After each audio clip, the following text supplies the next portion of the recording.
ચાલો અમે આવી ગયા છે અભિમન્યુ ધ્યાન યોગ કેન્દ્ર અને અહીં છે નંદેશ્વર મહાદેવનું મંદિર આગળ છે આપણે. આ તો અમે ગાડી પાર્કિંગ કરવા માટે આવ્યા છે. અહીંથી બાજુમાંથી સરસ મજાની નદી વહી રહી છે અને અમે ઉદયપુરથી 15 કિલોમીટર દૂર આવ્યા છે આ એ જગ્યા ઉપર. જે મસ્ત પાણી ચાલ્યું જાય છે ખડખડ વહેતું.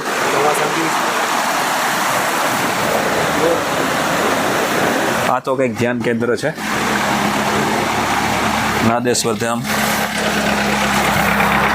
ચાલો આ ડેમ જેવું છે ત્યાં આપણે થોડુંક ઉપર જઈને જોઈએ નજારો, કેમ કે પાણી ત્યાંથી આવે છે ડેમમાંથી. અમારા ધ્રુવભાઈને જોવાની ઈચ્છા થઈ છે ડેમની. અહીંયા પણ એક વ્યૂ આવી રહ્યો છે, નાનકડું એવું ડેમ છે. આ અમારા ભદુભાઈનો શોખ.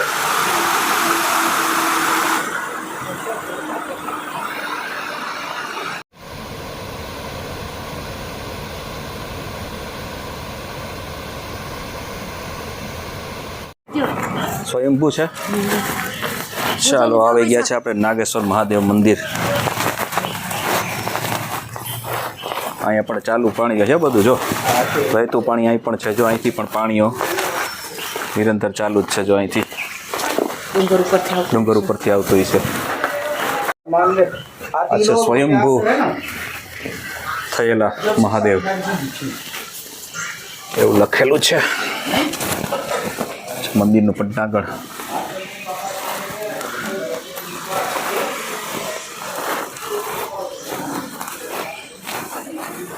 નાંદેશ્વર મહાદેવ તો વાં તો અહીં લખેલું છે નાંદેશ્વર મંदिर ट्रस्ट आपका हार्दिक स्वागत करता है. जय महादेव. भैया अंदर. हर हर महादेव. ओम नमः शिवाय. ओम नमः शिवाय.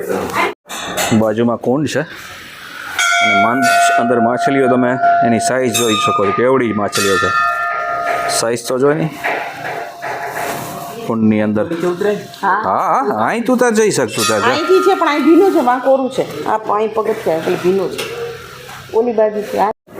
કુંડની ઉપર વિષ્ણુ ભગવાન બિરાજમાન છે. એની ઉપર આવડો મોટો વડ છે, વડનું વૃક્ષ છે.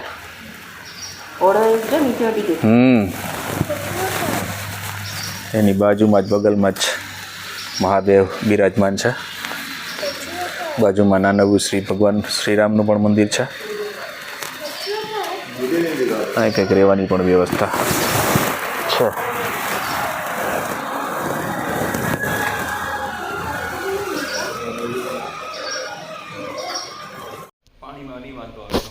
કંઈ ખાવાનું નથી.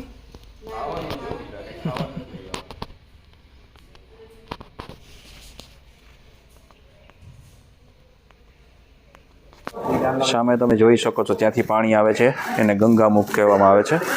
અને અહીંથી પાછું બહારની સાઈડમાં અહીંથી બહાર જતું રહે છે. આ સાઈડમાં આમ મંદિરની બારોબારની સાઈડમાં નીકળે. હમણાં આપણે તમને બતાવ્યું હતું તે તરફ બધું અહીંથી પાણી આવે. જો અહીંથી આ હમણાં આપણે જોયું મંદિરમાં તે પાણી અહીં નીકળે છે અને અહીં સ્નાન કરવા માટેનું અહીં સ્નાન કરી શકે છે. આ સ્નાન ગ્રહ બનેલું છે અહીંયા.